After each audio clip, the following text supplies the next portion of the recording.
आज के योग दर्शन सत्र के आरंभ हेतु। इन्होंने क्या करेगी? उधर को रखो, इसे रखो। ये बंद है इसकी जी, वो आवाज आ रही है।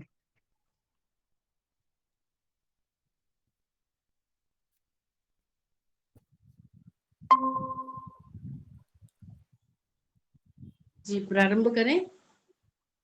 करिए। आज मुझे लगता है आज वैसे तो प्रयास किया पर संख्या कम जुटी है, पर कर सकते हैं, धीरे धीरे जुड़ जाएंगे अन्य भी। कोई बात नहीं, हाँ हम जी, अपना काम सुनील जी वैसा हम भी अपना जुड़ेंगे। काम करते हैं, कोई बात नहीं। नमस्ते जी। हाँ जी, जी हाँ जी, नमस्ते आइए। भाई साहब, स्वागत है आपका। धन्यवाद धन्यवाद। जी भजन का है क्या कार्यक्रम? अच्छा, यदि चलिए आप प्रारंभ। उतना समझे तो सुनील जी से निवेदन कर सकते हैं एक छोटे जैसे भजन आपको के लिए। अनुकूल हो, नहीं तो कक्षा प्रारंभ करते हैं। हाँ बिल्कुल, कक्षा आरंभ करते हैं। चलिए आइए।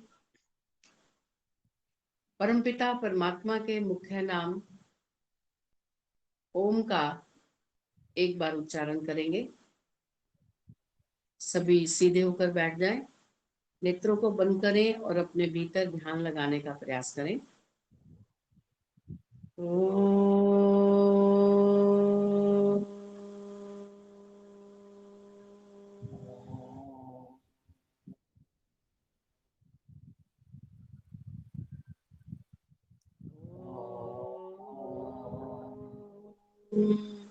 यत्मदा बलदायस्य विश्व उपासते प्रशिशय्यस्य देवा यस्य छायामृतं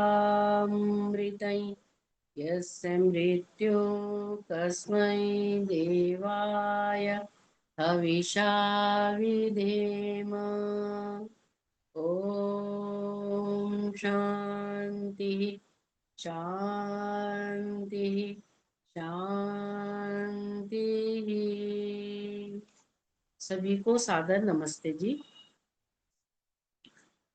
वह परमात्मा हमें आत्मा का बल देने वाला और जो समाज, शरीर और आत्मा को भी बल प्रदान करता है, उसके आश्रय में, उसकी छत्र छाया में ही उस आनंद की प्राप्ति है, अर्थात उसकी आज्ञा के पालन करने में।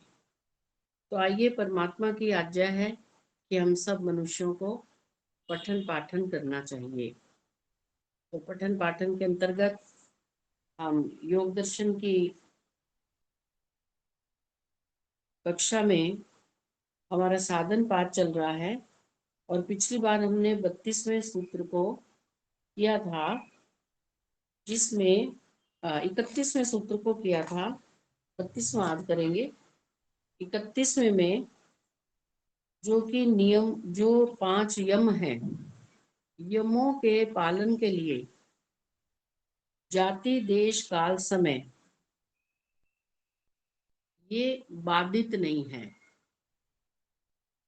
बड़े अच्छे प्रकार से हमने समझने का प्रयास किया था कि मैं किस जाति में हिंसा करूंगा, अर्थात क्या खाऊंगा क्या नहीं, किस समय खाऊंगा, इस समय खाने पर या इस जाति के पशु को खाने पर या इस समय खाने पर तो मैं हिंसा नहीं कर रहा हूँ।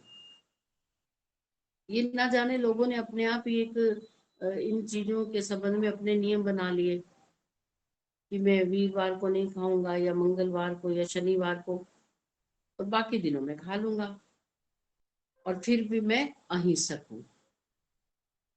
तो ये नियम उन्होंने अपनी अनुकूलता से बना लिए। तुमने पीछे ये भी पढ़ा था कि एक तो होता है अवसरवादिता, एक आदर्शवादिता।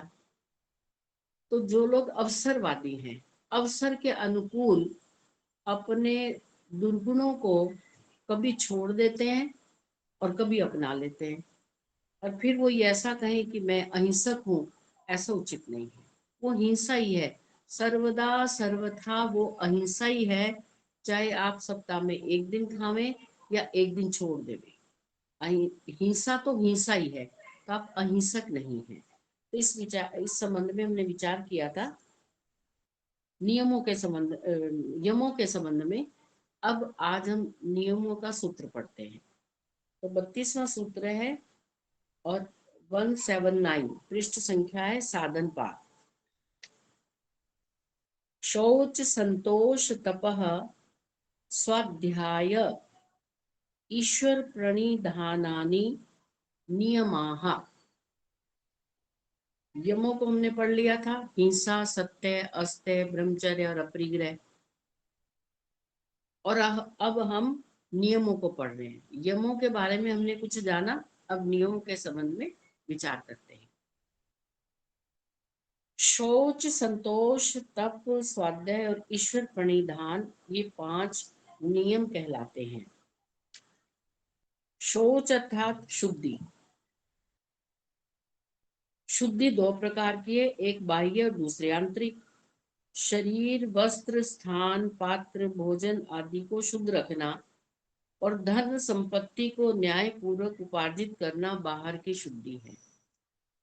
तो हम मोटे रूप से इसको ऐसा समझते थे कि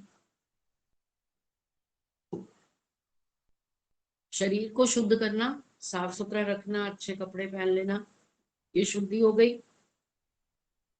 और मन में किसी प्रकार का अविद्या, मिथ्याभिमान, द्वेष, कपट ना रखना, ये अभ्यंतर शुद्धि है। अब इसमें एक बात और सम्मिलित कर लीजिए कि धन संपत्ति को न्याय पूर्वक उपार्जित करना बाहर की शुद्धि है। हमें ऐसा अक्सर हम समाज में देखते हैं कि अधिक से अधिक दानकर्ता को हम बहुत अच्छा समझते हैं कि वो व्यक्ति बहुत दान करता है। उसने अपने जीवन में बहुत सी संस्थाओं में अपने आप को जोड़ा हुआ है और वहां पर जब भी धन की आवश्यकता होती है वो धन देता है। और यहाँ पर शुद्धि क्या की गई है, वो धन भी शुद्ध होना चाहिए। जो भी हम उपार्जित कर रहे हैं, धन कमा रहे हैं, वो भी न्याय पूर्वक वो संपत्ति हमारे पास होनी चाहिए। धन संपत्ति को न्याय पूर्वक उपार्जित करना। अब न्याय पूर्वक कैसे उपार्जित करना है जानते तो हम सभी हैं। हम सबको पता है कि हमारे पास जो धन है वो न्यायपूर्वक है या अन्याय वाली है। हमने किसी को कष्ट देकर हमने उस धन को कमाया हुआ है, या हमने अपने हक में जिस संपत्ति पर हमारा अधिकार बनता था हमने उसको उपार्जित किया। तो ये हमें बता रहे हैं कि 2 प्रकार की शुद्धि में एक बाह्य शुद्धि और एक आंतरिक शुद्धि है। तो जो शरीर की शुद्धि करना, वस्त्र अच्छे सुंदर पहनना, साफ सुथरे पहनना, और जहाँ पर हम रहते हैं वो स्थान शुद्ध हो, भोजन शुद्ध हो, पात्र उसके शुद्ध हो, आदि जो सराउंडिंग एरिया है वो शुद्ध हो, स्वच्छ हो, पर्यावरण हमारा अच्छा हो, वो तो बाहरी शुद्धि हो गई। और बाहरी शुद्धि में यह है कि धन संपत्ति का जो उपार्जन है वो भी न्यायपूर्वक। अब है अविद्या, मिथ्या अभिमान, राग, द्वेष, काम, क्रोध, लोभ, मोह आदि को दूर करना आंतरिक शुद्धि है। अर्थात अविद्याओं से दूर हटना या अविद्याओं को दूर करना। भले ही हम अपनी ये जो शरीर की शुद्धि है, जो बाहरी शुद्धि है, देखने में हम बड़े सुंदर उज्जवल लगे, लेकिन भीतरी शुद्धि ना हो तो ये बाहरी शुद्धि का कोई लाभ नहीं। बाहरी शुद्धि का लाभ तो है, लेकिन अपेक्षाकृत भीतर की शुद्धि अपेक्षा से अधिक हमारे भीतर की मन की स्वच्छता और अविद्या से दूर और अभिमान से दूर, ऐषणों से दूर, लोभ लालच से दूर, छल कपट से दूर, इसकी अपेक्षा से बाहरी शुद्धि करना आसान है। और लगभग आज हम समाज में देख रहे हैं कि लोग बाहरी शुद्धि पर अधिक बल देते हैं, क्योंकि बाहरी शुद्धि दिखाई दे रही है। साफ सुथरे वस्त्र हो, बढ़िया व्यक्ति लगे, देखने में भी अच्छा हो। और ये जो बाहरी शुद्धि है, ये आप ऐसा सोचिए कि केवल घर गृहस्थी वाले लोगों को नहीं, सबको, सब पर इसका प्रभाव पड़ा हुआ है। कि हमारे भीतर क्या है वो तो कोई जान नहीं सकता, लेकिन बाहर हम कैसे हैं वो बढ़िया होना चाहिए। जैसे हम किसी के जन्मदिन पर जो गिफ्ट लेकर जाते हैं, अब उस गिफ्ट के भीतर क्या है वो नहीं जानते, लेकिन गिफ्ट को जो रैप किया गया है वो बड़े सुंदर कागज से किया गया है। वो सुंदर, बड़ा अट्रैक्टिव है, देखने में बड़ा सुंदर है। शायद ये उदाहरण हमने पहले भी कक्षा में लिया था। एक बच्चे का जन्मदिन हुआ तो बहुत सारे गिफ्ट आए। अब वो जब सब लोग चले गए तो बच्चा माता पिता से कह रहे कि इनको गिफ्टों को खोलो, मैंने देखना इसमें क्या है। तो माता पिता कहने लगे अच्छा ये बताओ सबसे पहले कौन सा खोले। तो उसने देखा सबसे पहले पैकिंग किसकी बढ़िया थी। तो देखा ये पैकिंग तो बड़ी अट्रैक्टिव है, बहुत सुंदर, बहुत बड़ा सारा डिब्बा है, उसकी पैकिंग बहुत सुंदर है, उसके ऊपर कुछ जो नाम के लिए लिखा हुआ है उसमें भी बहुत सुंदर है। तो बच्चे ने कहा यही खोलो पहले। तो लेकिन जब उसको खोला तो उसमें मुश्किल से 50-60 रुपए का कोई गिफ्ट था, बहुत निम्न स्तर का। और एक ऐसे गिफ्ट को जिसके ऊपर रैप ही नहीं था, उसको रैप नहीं किया गया, केवल पन्नी में डालकर रख दे दिया गया। तो माता पिता ने कहा पता नहीं कैसे बच्चे मूर्ख हैं, माता पिता कैसे हैं, एक 5 रुपए लगते हैं तो गिफ्ट रैप तो करना चाहिए। तो जब उन्होंने पन्नी में से निकाला तो वो गिफ्ट कम से कम 300-400 रुपए का था, लेकिन रैप नहीं था, सीधा सीधा दिखाई दे रहा था कि वो है क्या। तो हमारी स्थिति कैसे है? उपनिषद भी कहते हैं कि जो सत्य है उसका मुख सोने से, चमकीली वस्तु से ढका हुआ है, बस ऊपर से चमक दमक है, भीतर क्या है वो नहीं पता। तो इस असत्य और सत्य को जानना है, समझना है, यही तो नियम है, इनका ही तो पालन करना है। जब हम एक स्वर में ये बात कहते हैं कि हमें दिनचर्या में यम नियमों का पालन करना चाहिए, तो ये नियम ही तो है जिनका हमें पालन करना है। हम अपने लिए सदा ही ये विचार करते हैं कि हम बिल्कुल सही हैं, टेस्टेड, ओके, हमने अपने आप को टेस्ट किया है, हम में कोई किसी प्रकार का छल कपट नहीं है। ऐसा है नहीं, क्योंकि हम अपना मूल्यांकन कर रहे हैं। यदि हमें ऐसी स्थिति में सामने वाले का मूल्यांकन करना पड़े, उसमें हमें कोई अच्छी बात ही नहीं दिखाई देती। तो अब हमें ये बताया कि बाहरी शुद्धि क्या है और भीतरी शुद्धि क्या है, इसको सोच में ले आए, दोनों शुद्धियों को सोच में। तो बाहरी शुद्धि बता दिया, अभ्यंतर शुद्धि समस्त प्रकार की अविद्याएं। अविद्या तो अविद्या है, इसमें सभी प्रकार की, जड़ को चेतन, चेतन को जड़, सत्य असत्य, शुद्ध अशुद्ध, ये सभी इसमें आ जाते हैं। फिर मिथ्या अभिमान, मैं सब कुछ जानता हूँ, मुझे सब कुछ आता है, मुझे पता है। तुष्टि दोष, इसके अतिरिक्त भी हम तो आध्यात्मिक संबंध में चर्चा कर रहे हैं, यदि हम समाज के संबंध में भी चर्चा करें तो आपको बहुत सारे ऐसे लोग मिल जाएंगे। राग, द्वेष, काम, क्रोध, लोभ, मोह आदि को दूर करना आंतरिक शुद्धि। ये हम बोल तो एक ही पंक्ति में, एक ही स्वर में, एक ही सांस में बोल देते हैं सब चीजें, लेकिन इनका अलग अलग, इनको एनालिसिस करना, अलग अलग मूल्यांकन करना है कि मोह के बारे में कहा है, राग के बारे में कहा, ये है क्या? क्या राग रखने से हम अशुद्ध हो जाते हैं? क्या द्वेष के होने से हम अशुद्ध हो जाते हैं? सामने वाला हमसे द्वेष कर रहा है, शत्रुता कर रहा है, क्या हमें यथा योग्य व्यवहार नहीं करना चाहिए? तो इसको एक एक बात को ठीक प्रकार से समझना। राग मतलब जिसके बिना रहा ना जाए, और द्वेष मतलब जिसको सहा ना जाए। क्या हमारी आंतरिक स्थिति ऐसी है? यदि ऐसी है तो हम बड़े दोषी हैं, हमें बहुत बड़े दुर्गुण है, दोष है, उनको हम दूर करें।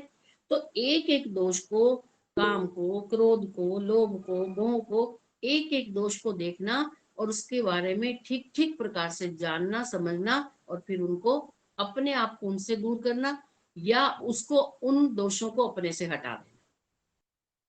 बाहर की शुद्धि न्यून परिश्रम साध्य है। देखो बता रहे हैं ना वो, कि बाहर की शुद्धि में ज्यादा परिश्रम नहीं करना पड़ता, और धन की आवश्यकता है। धन हो, बढ़िया से आप कपड़े ले सकते हो, बढ़िया अपना चेहरा दमका कर रख सकते हो, ब्यूटी पार्लर जाकर बढ़िया बन सकते हो, और भी जो कुछ आपकी चीजें दिखाई दे रही हैं उनको धन धन के माध्यम से उनको खरीद कर बढ़िया आप शो ऑफ कर सकते हो कि देखो मैं कितना अच्छा हूँ। तो बाहर की शुद्धि में न्यून परिश्रम लगता है, धन लगता है, लेकिन परिश्रम न्यून लगता है। और आंतरिक शुद्धि अधिक परिश्रम साध्य है। भीतर के दोषों को दूर करने में बहुत तप करना पड़ता है।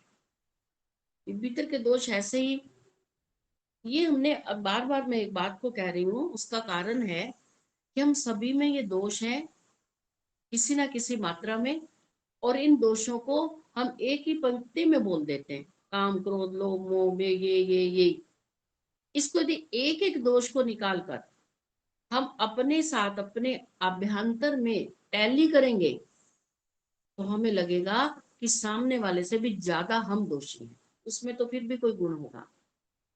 तो हमें इन दोषों को दूर करने का प्रयास करना चाहिए। हमें बताने का तात्पर्य क्या है, पीछे हमने यमों को पढ़ा था, तो यमों को भी बताने का यही तात्पर्य था कि हमारे जीवन में हमारा स्तर क्या है, उस स्तर को पहचाने, देखें और देखें कि वो हमारे जीवन में यम है या नहीं, हम हिंसक हैं या अहिंसक हैं।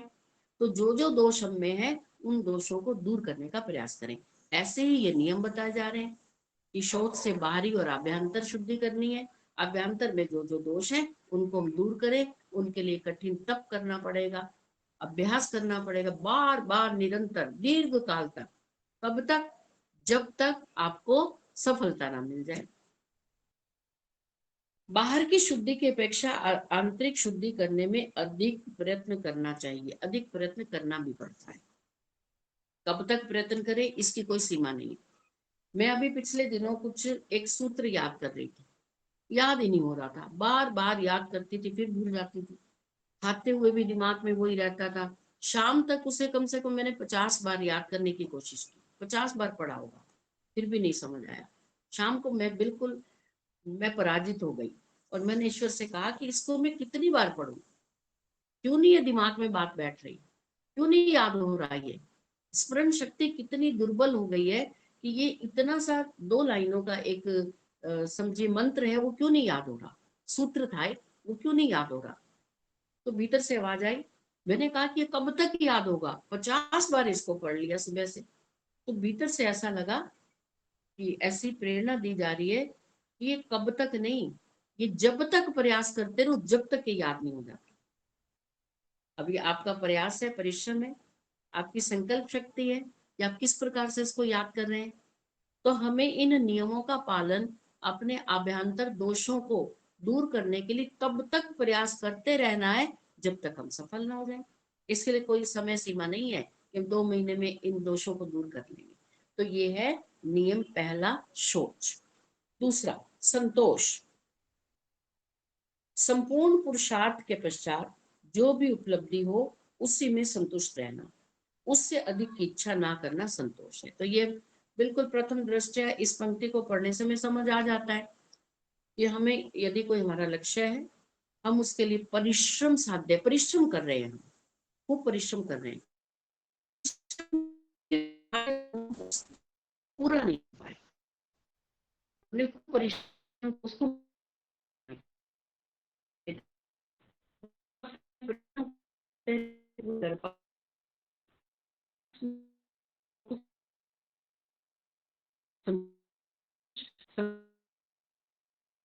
मुनि जी आवाज कटने लग गई। ओम। पता नहीं, अभी ठीक हो जाएगी, दोबारा देखिए। ओम ओम। हाँ, आ रही है, आ रही है। जी नेट चल रहा है, फिर आवाज कट तो आ रही हो फिर कट गई। कि हम इसमें संतोष कर, इसमें संतोष नहीं करना, हमें स्वाध्याय में संतोष नहीं करना, तप में संतोष नहीं करना, ईश्वर की आज्ञा के पालन में संतोष नहीं करना कि हम थोड़ा सा कार्य करें फिर उसमें संतुष्ट हो जाए।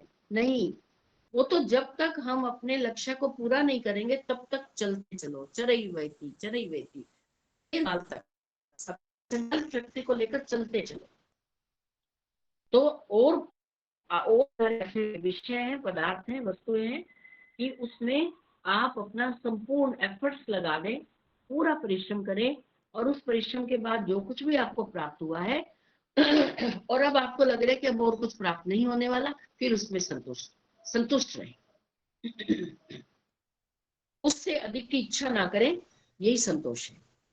आगे है तप। धर्माचरण करते हुए हानि लाभ सुख सर्दी भूख प्यास आदि को शांत चित्त से सहन करना तप है। तप से क्या तात्पर्य हुआ? तप के हमारे समाज में बहुत सारे ऐसे अर्थ बताए गए हैं जो सत्य नहीं है, और लोग उन अर्थों को सत्य मानकर वैसा तप कर रहे हैं, इसमें पूरा परिश्रम कर रहे हैं, पूरी मेहनत कर रहे हैं, वो तो नहीं। यहाँ पर एक शब्द को ध्यान दीजिए, धर्माचरण करते हुए जो बंदों को सहन कर रहे हैं, उनको सहन करना तप है। लेकिन हमने समाज में क्या देखा, भिन्न मत मतांतरों में कोई व्यक्ति ग्रीष्म काल में जब यह तप रहा है, कोई व्यक्ति नंगे पांव धरती पर पैर नहीं रख सकता, ऐसे समय में कोई व्यक्ति अपने चारों तरफ अग्नि जलाकर बीच में बैठा हुआ है और कह रहा है जी मैं तप कर रहा हूँ। क्या तप कर रहा है? कोई एक हाथ ऊपर उठा के खड़ा है। ये सारे दृश्य आप जब ग्रहण लगता है, जब वहां सभी ये साधु सन्यासियों का मेला वहां पर होता है, तब आप देख सकते हैं। कोई एक हाथ उठाकर खड़ा है, कोई एक पैर के बल पर खड़ा हुआ है, एक पैर ऊपर खड़ा हुआ है। अपने बाल इतने बढ़ाए हुए हैं, सालों साल उन बालों को संवारा नहीं, कंघी की उसकी जटाएं बन गई, फिर उसको सिर पे लपेट लिया। कोई क्या कर रहे हैं? कोई व्रत रख रहा है, कोई भूखा रहकर अपने शरीर को उत्कृष्ट कर लिया। ये तप नहीं है। पहले तो हम भी ऐसा ही विचार करते थे कि व्रत रखना अर्थात तप है। अब ये बात समझ आ गई कि तप से तात्पर्य है कि जब आप धर्म का आचरण कर रहे हैं, और धर्म के आचरण करते हुए जो जो आप पर विपदाएं आ रही हैं, उनको शांत चित्त से सहन करना। अब देखो, इस तप में और ये समाज में प्रचलित तप शब्द के अर्थ में कितना अंतर है, कितना अंतर है। सोच कर देखो। कोई सोच रहे कि जल में नहाने से ये हम तप करने गए हैं, देखो बड़ी कठिनाई से गए। कोई कह रहे केदारनाथ की यात्रा की, माता की चढ़ाई की, बड़ा तप किया हमने। क्या तप किया? क्या कितना कष्ट उठाया? प्राप्ति क्या हुई? लक्ष्य क्या था? तो तप करते हुए आप मन में ये विचार तो प्रथम दृष्टया रखेंगे ही कि क्या हम धर्म का आचरण कर रहे हैं, और धर्म क्या है? जिसे धारण किया जाए। और धारण किसे करना है? परम पिता परमात्मा की आज्ञा को। बहुत आसान है। केवल ये इतना मात्र जान लेना कि ये सब लोग तप कर रहे हैं, ऐसा हमें भी करना है। नहीं ऐसा करना। तप करना है, किस लिए करना है? धर्म को आचरण में लाने के लिए। तो धर्म क्या है? ईश्वर की आज्ञा का पालन करना, जिसे धारण किया जा सके, बस वो तप है।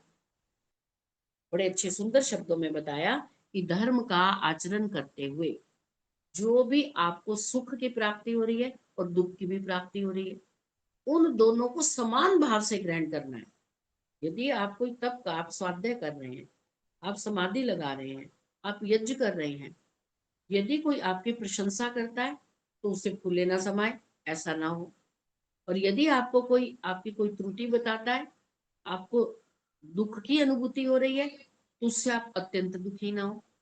बहुत सारी हमारी बहनें बोलते हैं कि हम यज्ञ करना चाहते हैं, लेकिन हमारा घर का वातावरण ऐसा नहीं है, बच्चे करने ही नहीं देते, पति साथ में नहीं बैठते, कैसे यज्ञ करें हम? तो वो अर्थात धर्म का आचरण करते हुए उन्हें दुख की प्राप्ति हो रही है। वो करना चाहते हैं लेकिन कर नहीं रहे, ये है तप। फिर भी उस स्थिति से संघर्ष करते हुए कि हमें यज्ञ करना है, हमें बात ये समझ आ गई कि यज्ञ करना सर्वश्रेष्ठ कार्य है, उत्तम कर्म है, शुभ कर्म है, हमें यज्ञ करना है। तो वो अपने विरोधी सदस्यों से वो संघर्ष करके फिर भी यज्ञ कर रहे हैं, ये तप है। फिर भी स्वाध्याय कर रहे हैं, ये तप है। फिर भी वो साधना कर रहे हैं, ये तप है। प्रातःकाल उठकर अपने शरीर को स्वस्थ रखने के लिए घर के विरोध के बावजूद भी वो ये कार्य कर रहे हैं, ये तप है। तो सुख दुख की प्राप्ति, लाभ हानि की प्राप्ति, लाभ भी हो सकता है, हानि भी हो सकती है। कई लोग वर्षों से योग करते हैं लेकिन उन्हें उपलब्धि नहीं होती। उसके पीछे कारण कई हो सकते हैं कि अच्छे गुरु के शरण से सीखा नहीं, अपने आप जो कुछ भी समझ आया वो हाथ पैर चलाने लगे, अब उपलब्धि कुछ हुई नहीं। उपलब्धि भी नहीं हुई, हानि भी हुई, समय की भी हानि हो गई और शरीर की भी हानि हुई। जिस रोग को दूर करने के लिए हम जो कार्य कर रहे थे वो हमें उपलब्धि नहीं हुई। तो उस हानि क्यों हुई है उस पर तो चिंतन अवश्य करें, दुखी ना हो। क्योंकि आप अपने शरीर की स्वस्थता का आपका लक्ष्य ये है कि यदि मेरा शरीर स्वस्थ हो जाए तो मैं धर्म का आचरण करूंगा, मैं ईश्वर की आज्ञा का पालन करूंगा। तो ऐसा करते हुए भी यदि आपको कोई हानि हो रही है तो दुखी ना हो। मान अपमान, मान का तो छोड़ ही दो, मान तो कम ही प्राप्त होगा, अपमान अधिक होगा। अपमान के प्राप्त होने पर भी आपको दुखी नहीं होना, कोई बात नहीं, ऐसा ही होता है। आप अपना अच्छा कार्य कर रहे हैं, ईश्वर की आज्ञा का पालन कर रहे हैं, आपको कोई अपमानित कर रहा है, कोई आपको अपशब्द बोल रहा है, सहन करो।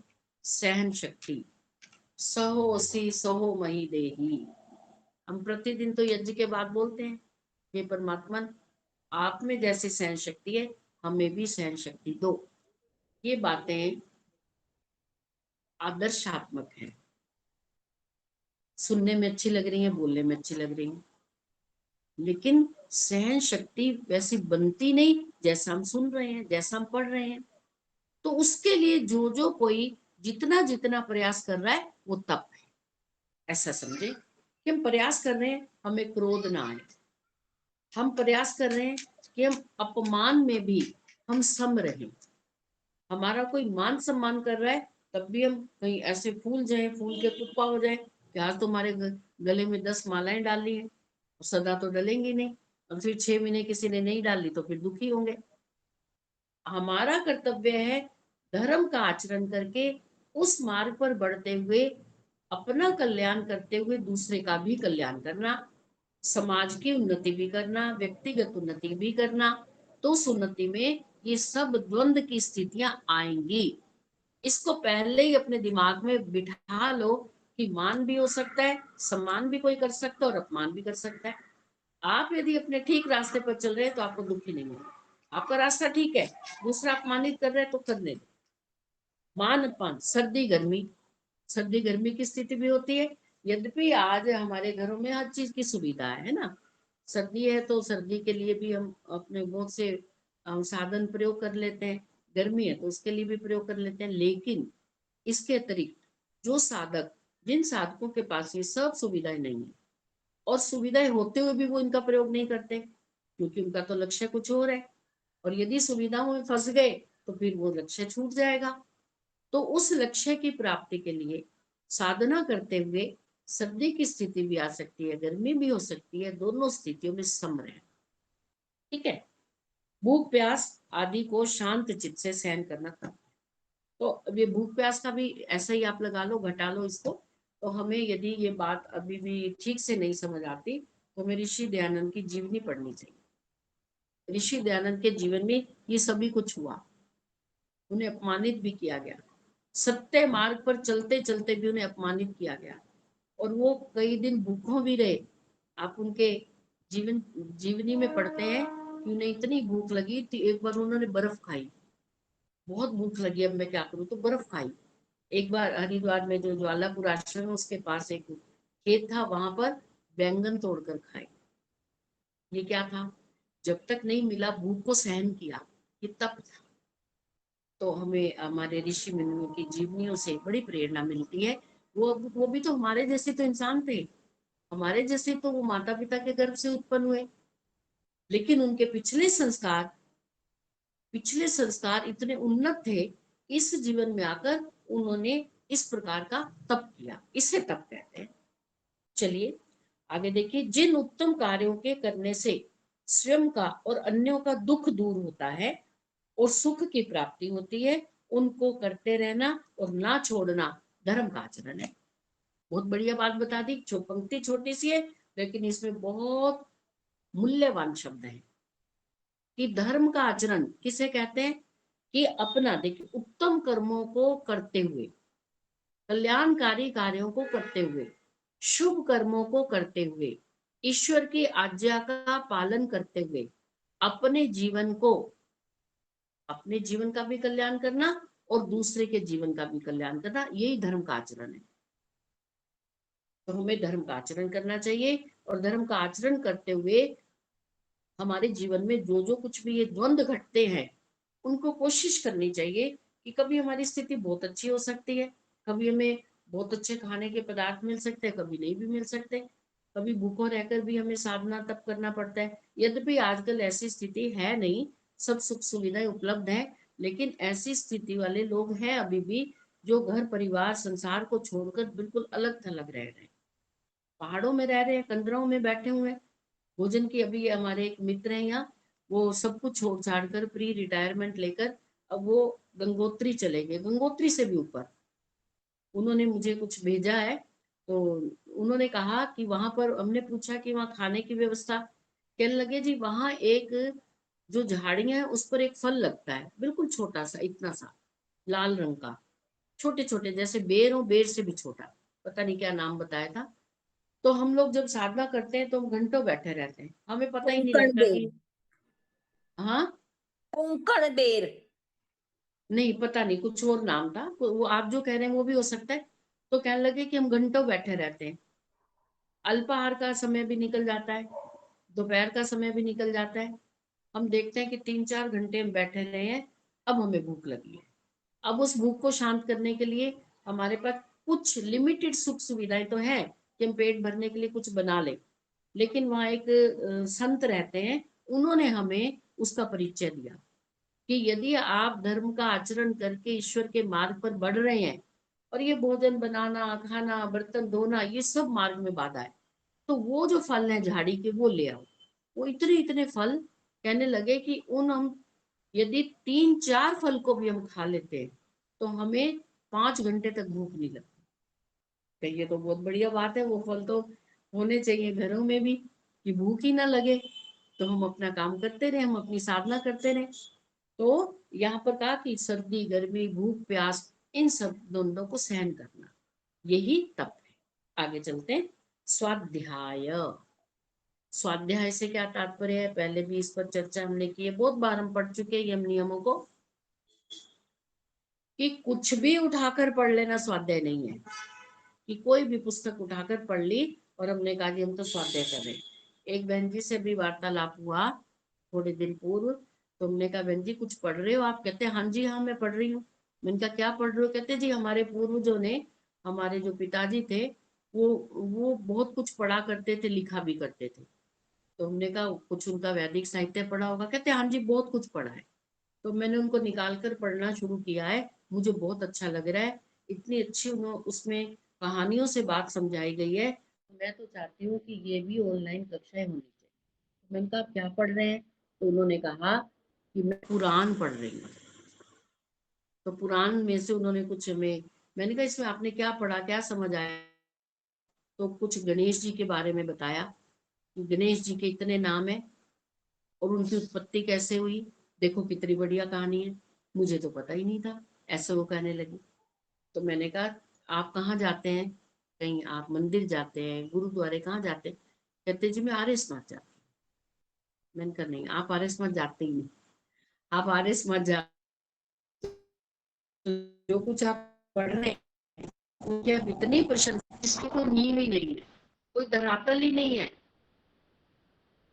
ये बोब देव ने जिसने व्यक्ति ने लिखे हुए हैं ये, उनका कोई सिर पैर ही नहीं है, सिर्फ अपना अपनी उदर पूर्ति के लिए ऐसे ऐसे बीच में गप्पे गपोड़े मार दिए हैं कि जिससे कि कुछ ऐसे जो अविद्या से ग्रस्त लोग पढ़ते हैं तो उन्हें लगता है कि आध्यात्मिक है, उसमें कुछ आध्यात्मिक नहीं है।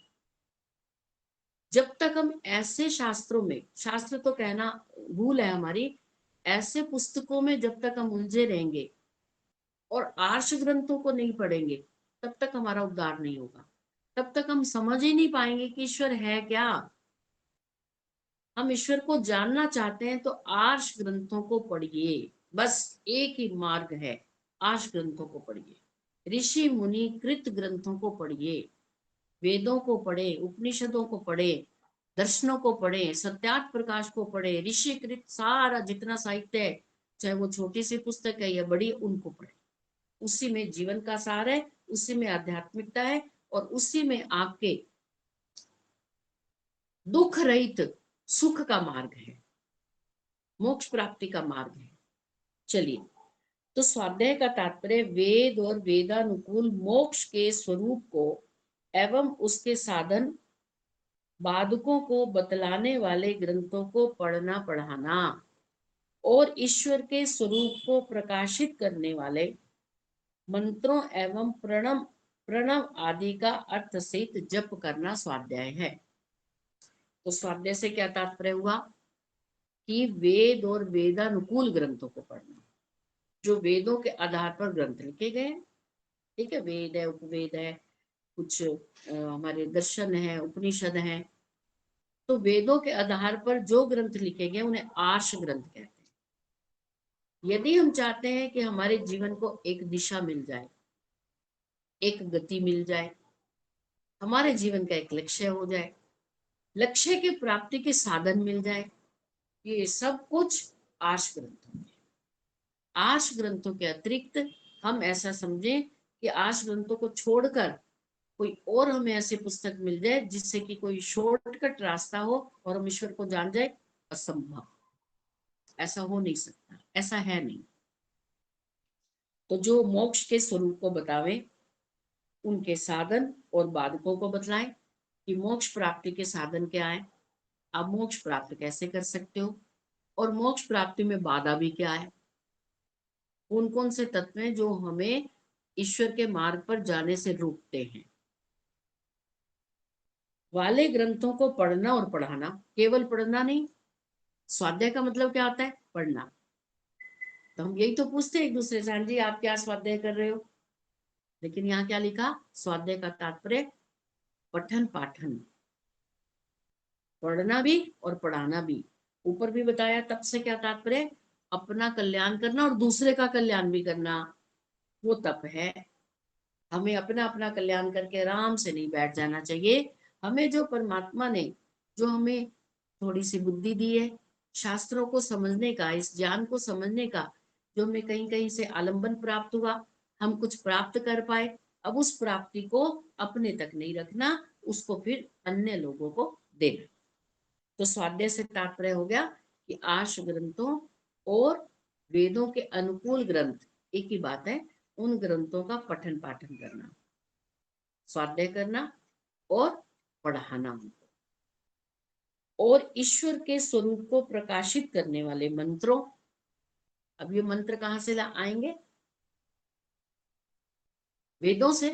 वेदों में जो ईश्वर के गुण कर्म स्वभाव के मंत्र बताए गए हैं, उन मंत्रों को, और प्रणवादि, प्रणवादि अर्थात परमपिता परमात्मा का मुख्य नाम क्या है, वो प्रणव आदि मंत्रों का अर्थ सहित जप करना स्वाध्याय है।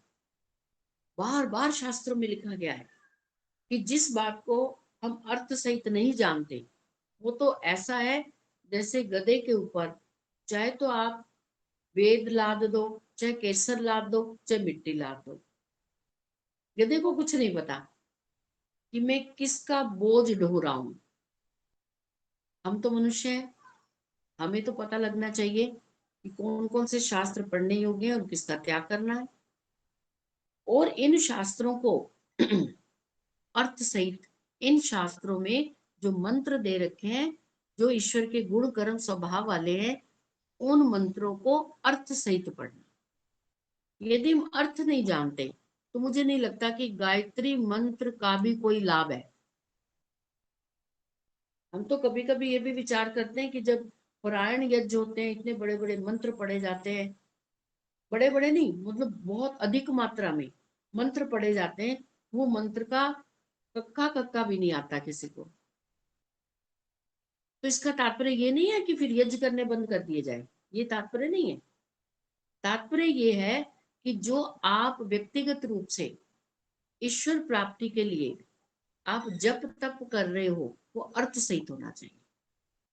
आप यदि ओम का जाप कर रहे हो, माला का भी जाप कर रहे हो, हाथ से कर रहे हो, या कहीं से नहीं, मन से, मन का फेर फेर के कर रहे हो, मन का फेर के, है? मन में ओम ओम कर रहे हो, तो ओम भी आप अर्थ सहित करिए जाप। ओम सर्वरक्षक, ओम सर्वरक्षक, सर्व रक्षक कैसे रक्षा करता है, पहले यहीं पर विराम दे और अपने मस्तिष्क में विचार उठाएं कि परमात्मा कैसे रक्षा करता है। परमात्मा ने सृष्टि की उत्पत्ति क्यों की, इस उत्पत्ति के पीछे कारण क्या था, क्या कोई ईश्वर का स्वार्थ था, क्या कारण था। तो जब आप परमात्मा के रक्षक गुण के संबंध में विचार करते जाएंगे आपको उसका अर्थ समझ आता जाएगा, तब समझो आपका जाप ठीक चल रहा है, आप ईश्वर के साथ जुड़ रहे हैं, उसके गुण कर्म स्वभाव को जान रहे हैं। और यदि आप ऐसे ही ओम ओम ओम ओम ओम करते रहे, एक हाथ में माला पकड़ी हुई है, देखो कई लोग ऐसा ही, पता नहीं कौन सा मत है, तो माला पकड़ी हुई है उसके ऊपर एक ऐसा कवर सा चढ़ा लेते हैं, कोई पता नहीं क्या चीज, वो एक छोटा सा थैला सा बना हुआ, ऐसे करके वो अंदर ही माला का जाप यूं करते रहते हैं और एक दूसरे हाथ से और मुंह से बातें करते रहते हैं, इधर माला जप रहा है और मुंह से बातें करते हैं। इतना ही नहीं, एक तो मैंने बड़ी अजीब चीज देखी, अभी एक भाई साहब मिले, उन्होंने अपने हाथ पे एक इतना सा यंत्र लगाया हुआ था, ऐसे उसको एक टिच बटन से। तो मैंने उनको बोला कि ये क्या है जो आप सैर कर रहे हो, उसकी शायद उसमें आपकी क्या हार्ट बीट आ जाती है या ऐसा है कुछ। कहने लगे नहीं नहीं, ये तो राम राम का है, हर बीट के साथ अपने आप भीतर से राम राम राम राम चल रहा है। और वो मेरे से 1-1.5 घंटा घंटा भर बात करते रहे, इन्हीं शास्त्रों की चर्चा करते रहे, और इधर उंगली पे उन्होंने कुछ लगा रखा, उस पे राम राम राम राम राम राम चल रहा। वाह, कितना आधुनिक काम हो गया ईश्वर को याद करने का, कि ये अपना काम कर रहा है, वाणी अपना काम कर रही है, तो बुद्धि कुछ और सोच रही है, आंखों से हम कुछ और आते जाते लोगों को देख रहे हैं, और इधर जाप भी चल रहा है। देखो, इससे हम कहते हैं शुभ कर्म, जो कर रहा है वो कहते हैं ये शुभ कर्म है। तो इस प्रकार के शुभ कर्म का फल क्या मिलेगा, ऐसा ही फल मिलेगा, ऐसा ही तो फल मिलेगा जैसा हम कर्म कर रहे हैं। तो ये जाप नहीं है, सुनने में बहुत बुरा लगता है। वैदिक सिद्धांतों के अतिरिक्त जितने मत मतांतर है, उनको सुनने में ऐसा लगता है कि जैसे उन्हें हमने कोई अपशब्द बोल दिया है, लेकिन वास्तविकता यही है, शास्त्र कह रहे हैं कि ये जाप नहीं है। आपको समझ ही नहीं आ रही कि हार्ट बीट या उंगली के साथ ये राम राम चल रहे, किस राम की बात कर रहे हो, मर्यादा पुरुषोत्तम राम की, या जो ब्रह्मांड में सर्वत्र विराजमान है, जो रमन कर रहा है, किस राम का जाप कर रहे हो आप, कुछ नहीं पता, बस वो अपने आप बोलता जा रहा है, अपने आप करता जा रहा है। इतना आधुनिक काम हो गया ईश्वर के लिए भी। चलिए, अंतिम ईश्वर प्रणिधान बहुत इंपॉर्टेंट है, इसको तो अगली बार ले ले तो ज्यादा अच्छा है। तो अभी स्वाध्याय की बात पूरी कर लेते हैं कि ईश्वर के स्वरूप को प्रकाशित करने वाले मंत्रों एवं प्रणव आदि का अर्थ से जाप करना। यदि ओम का जाप कर रहे हैं तो पता हो ओम का अर्थ क्या है, और आप विस्तृतता में और चले जाएं। अभी आपने ओम को समझा कि ओम सर्वरक्षक, ठीक है, फिर आप सर्वरक्षक को आप समझ गए, आपने खूब चिंतन मनन किया, उसका जाप किया। अब आप ओम से ही अकार उकार और मकार से, उसके 3-3 अर्थ हैं, उनको स्मरण करें, उनके अर्थ को जाने। अकार से क्या क्या है, हिरण्यगर्भ का, तो हिरण्यगर्भ का तात्पर्य क्या है। तो जब आप अकार उकार और मकार के अर्थों को भी जानेंगे, तब आपको जब जाप कर रहे हैं तो आपका मन उसमें लगेगा, क्योंकि अर्थ का चिंतन हो रहा है। जब अर्थ का चिंतन ही नहीं हो रहा तो आप बस राम राम राम राम ओम ओम ओम ओम और गायत्री मंत्र बोलते जा रहे, किसी चीज का अर्थ ही नहीं पता, उसका कोई लाभ नहीं है। उसका मात्र इतना सा लाभ है कि आपकी मानसिकता इस बात को स्वीकार कर रही है कि मैं कोई शुभ कर्म कर रहा हूं, बस केवल इतना सा। जब हमें किसी चीज का अर्थ नहीं पता तो फिर उसके संस्कार क्या बनेंगे, बस जैसा इस जन्म में हम यूं यूं करते रहे ऐसा फिर अगले जन्म में करेंगे, फिर उससे हो सकता है पिछले जन्म में भी यही करते आए हैं। तो इसलिए ये हमारा जो जन्म है मनुष्य योनि बहुत महत्वपूर्ण है। जिन जिन बातों को हमने पिछले जन्म में भी नहीं समझा और इस जन्म में इतनी आयु बीत गई तब भी नहीं समझा, अब जो थोड़ा सा जीवन बचा हुआ है उसमें समझ लीजिए। शास्त्र कम पढ़ ले, अर्थ ज्यादा पढ़े। यज्ञ करते हैं, हमें यज्ञ के अर्थ ही नहीं पता, संध्या करते हैं, संध्या के अर्थ नहीं पता। गायत्री का जाप करते हैं, उसका अर्थ नहीं पता। प्रणव ओम का उच्चारण करते हैं, उसका अर्थ लाभ क्या हुआ बताओ। ये तो एक तोते को रटवा दिया गया, ऐसे हमें रटवा दिया, हम वैसे जैसा रटवाया हुआ है वैसा बोल देते हैं। तो जितना शेष जीवन बचा हुआ है उसमें ये जो स्वाध्याय है इसको भी हम यदि सिद्ध कर लें, सिद्ध मतलब जो ईश्वर की आज्ञा है। ईश्वर की आज्ञा है कि जो कुछ भी आप बोल रहे हैं उनको अर्थ सहित बोलिए, उनका अर्थ पता होना चाहिए। तो उनका संकल्प ले में सभी कि यदि हम जाप करते हैं, किसका जाप कर रहे हैं, गायत्री का जाप कर रहे हैं तो गायत्री का अर्थ अच्छी तरह से आना चाहिए। ओम का जाप कर रहे हैं तो ओम का अर्थ आना चाहिए। यज्ञ कर रहे हैं तो यज्ञ के जो मंत्र हैं उनका अर्थ पता होना चाहिए। प्रयास करें, अभी से शुरू कर दें, कोई बात नहीं। संध्या करें तो संध्या के अर्थ आने चाहिए। बस ये है स्वाध्याय। तो हमने आज नियमों को पढ़ा। नियमों में शोच, संतोष, तप, स्वाध्याय, अंतिम में ईश्वर प्रणिधान। इसको हम अगली बार लेंगे, जैसे जैसे ईश्वर की व्यवस्था होगी। ईश्वर प्रणिधान के बहुत विस्तृत विषय है, तो इसको थोड़ा विस्तृतता से लेंगे, जिससे कि हम अपने जीवन में, अपनी दिनचर्या में ईश्वर प्रणिधान को हमारे दिनचर्या का एक भाग होना चाहिए। जो कर्म भी कर रहे हैं, जो कार्य कर रहे हैं, हम ईश्वर प्रणिधान करें। कैसे करें उसको फिर हम अगली बार लेंगे।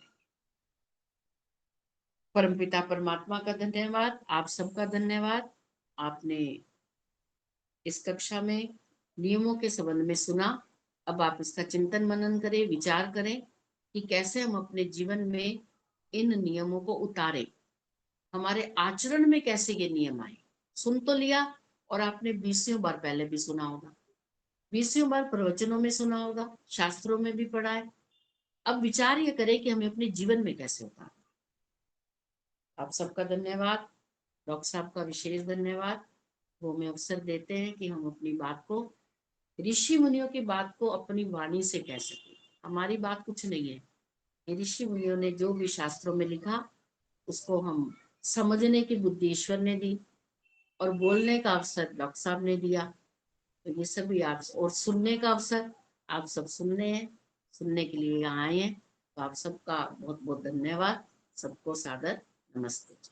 ओ मंडी जी, आपका भी बहुत बहुत धन्यवाद, बहुत अच्छा समझाया, धन्यवाद।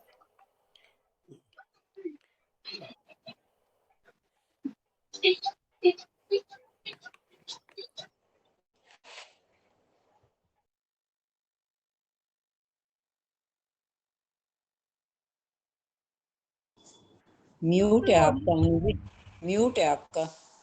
पतया शांतिर्विश्वे देवा शांति ब्रह्मा शांति सर्वं शांति शांतिरेव शांति सामा शांतिरेधि।